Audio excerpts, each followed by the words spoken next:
Estimados televidentes, mi nombre es Gerald Fiemeister y les invito a disfrutar del programa Maravillas y Misterios de la Creación. El hombre ha tratado de imitar la naturaleza porque admira sus cualidades en los múltiples seres y objetos que en ella hay. Mirando el vuelo de las aves, ideó los aviones. Observando los peces, construyó barcos. Del gusano de seda, buscó formas de fabricar seda artificial. Mirando sus rostros en aguas tranquilas, construyó espejos.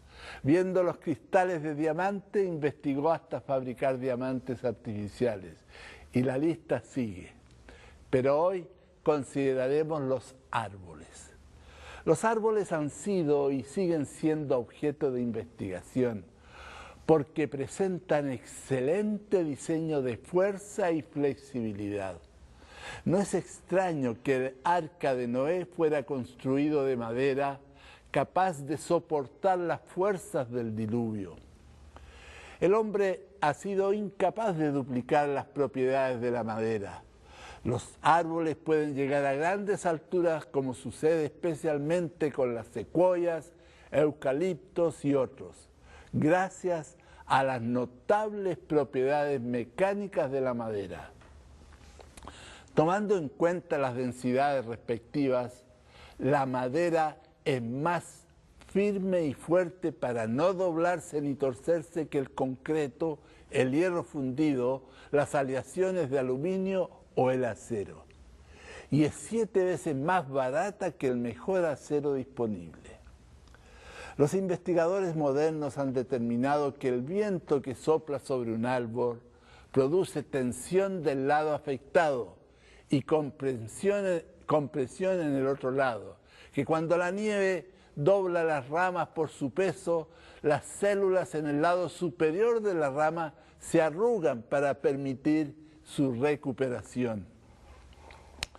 Cada árbol está hecho para la carga que debe soportar, y esto se debe en parte a la existencia del cambio o cambium, capa de crecimiento que hace nuevas células justo debajo de la corteza. El cambium puede sentir, entre comillas, áreas de tensión y producir más madera en ese lugar hasta que la tensión desaparece. Otro factor que contribuye a minimizar las tensiones es que 9 de cada 10 células de la madera están ordenadas en la forma de un panal de miel, resultando en fuerza de poco peso. Un tercer factor es la celulosa, el componente principal de la madera, que almacena mucha energía, como lo hace un resorte al ser presionado. La celulosa permite soportar la tensión mejor que el nylon, la seda, la quitina, el colágeno, el tendón o el hueso, aunque tiene una densidad 4 veces menor que la de estos compuestos. La influencia de los árboles en la vida humana es enorme, pues alegran el paisaje terrestre, proveen alimentos, regulan el oxígeno de la atmósfera, entregan madera para la construcción de casas, para la fabricación de papel e instrumentos musicales, etc. Muchos productos farmacéuticos provienen de los árboles. La madera de un árbol americano de la familia Urticacea, que se emplea en setos de la mayor potencia, da la mayor potencia y mejor sensación al tacto a los arcos de los flecheros. La madera de abetos añosos de los más viejos produce los violines más finos, cuyas vibraciones y tonos son los mejores. Y los jugadores de béisbol dicen que mejor que la madera de fresno es la madera del arce de azúcar para hacer los garrotes usados en el juego. Las plantas que producen flores como son las encinas, los frutales, robles, etcétera, etcétera, son estructuralmente diferentes a las coníferas, grupo al que pertenecen el pino, los cipreses, las secuoyas, los cedros, las araucarias y otros. Tienen conductos cilíndricos como tubos capilares, hechos de células, en que el punto de contacto entre ellas, la pared celular, se ha perdido. Pero las coníferas tienen traqueidas, conductos también hechos por células, pero que en los puntos de contacto entre ellas está perforada. Tanto un roble como un pino se parecen, porque la madera se origina en el cambium, tejido delgado que queda bajo la corteza. Sin embargo, hay otros árboles como las cicadáceas, árboles que por su forma se parecen a las palmeras, de estructura diferente. En ellos hay varios anillos concéntricos de cambium, que producen el tejido vascular con limitada cantidad de madera liviana. Y entre estos anillos de tejido vascular hay tejido celular de paredes delgadas que son como relleno. Además, las cicadáceas tienen las hojas exteriores que ayudan a la firmeza del tronco. Es posible que usted conozca las llamadas hierba de la plata, cola de caballo, es otro nombre, que también reciben el nombre de equisetos. Entre los fósiles de este grupo se encuentran plantas llamadas calamites, que llegaron a alturas de 25 o más metros y tenían madera.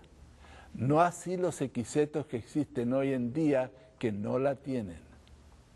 En las plantas se encuentra otro tejido que, considerando su densidad, es menos eficaz que la madera, pero que también es muy firme.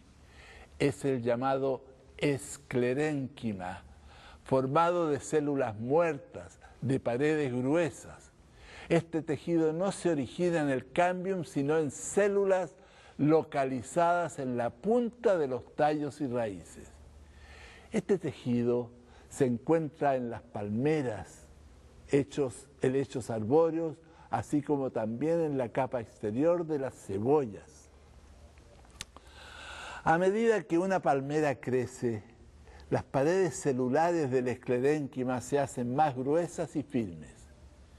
El esclerénquima forma parte de los haces vasculares, los cuales no son otra cosa que tubos para conducir la savia. Además, el tronco está reforzado por raíces adventicias que surgen en la base de las hojas que se forman en el extremo del tallo. Como usted se puede dar cuenta, no todos los árboles están construidos en la misma forma, pero todos tienen en común el uso del material más firme y liviano. Es por este factor en común que el evolucionista cree que la evolución de las plantas con diseños diferentes pero convergentes para construir un árbol es obra de la evolución, del azar y de la casualidad. Los científicos evolucionistas creen que las plantas solas descubrieron esas fantásticas propiedades de la madera, pero no hay prueba científica que una planta descubra algo. Los descubrimientos son hechos por seres racionales, inteligentes, y las plantas no lo son. Otra muestra de diseño en los árboles es la distribución de sus ramas en forma armoniosa, artística. Varias son las hormonas y los inhibidores que podrían influir, como son las llamadas auxinas, las llamadas giberalinas y las citoquininas. Las auxinas controlan la síntesis de la madera nueva, siendo la hormona más importante el ácido beta-indol-acético, que es sintetizado en los tejidos apicales de las plantas, es decir, en las puntas de los renuevos. Como lo hacen las hormonas en general, las auxinas se mueven desde el lugar donde son sintetizadas a ciertos tejidos específicos que reaccionarán ante su presencia. Uno de esos tejidos es el cambium, capa delgada de células vivas que queda bajo la corteza de los troncos y ramas, en que su actividad promueve la producción de nueva madera, o de más corteza, lo que se traduce en aumento en el grosor de ellos. También las auxinas estimulan el doblamiento de una rama. La gravedad o la difusión no afectan la dirección de sus movimientos. Se ha podido determinar que a mayor distancia del tronco de un árbol hay mayor número de ramificaciones. También se ha determinado que las ramas largas o cortas se doblan en la misma forma. También que el diámetro de las ramas del tronco no son proporcionales a su largo, sino que son proporcionales al largo multiplicado por la raíz cuadrada del largo. Matemáticas aquí. Que cuando la curvatura inducida por el peso excede un umbral de valor específico, el diámetro comienza a aumentar automáticamente. También se ha determinado que los árboles criados en un invernadero muestran un mayor crecimiento en diámetro que los árboles criados sin estimulación, si se les sacude por un breve intervalo cada día. Sin embargo, nadie ha podido responder a las preguntas siguientes. ¿Cuál es la señal que necesita el tronco o la rama para aumentar su grosor? ¿Cómo se reconoce que ha aumentado su grosor en una medida adecuada para que elimine la señal que lo hace engrosar? Acabamos de decir que ante el peso de la nieve, las ramas reaccionan arrugando sus células en la parte superior. Pero debemos mencionar que otros factores también contribuyen a que las ramas no se quiebren por el peso. Algunos árboles poseen pocas ramas y por lo tanto colectan poca nieve. Otras ramas tienen sus ramas modeladas como candelabros. Sus ramas verticales no retienen mucha nieve. Muchos árboles pierden sus hojas antes de la llegada del invierno. Las coníferas con su forma cónica, aunque con abundantes hojas puntiagudas, resisten bien la nieve porque colectan poca nieve y tienen ramas fuertes que apoyan a las ramas que están más arriba. Además, a mayor cantidad de nieve, más nieve resbala hacia afuera. En fin, no importa el diseño que tengan, en todos hay protección de su integridad física.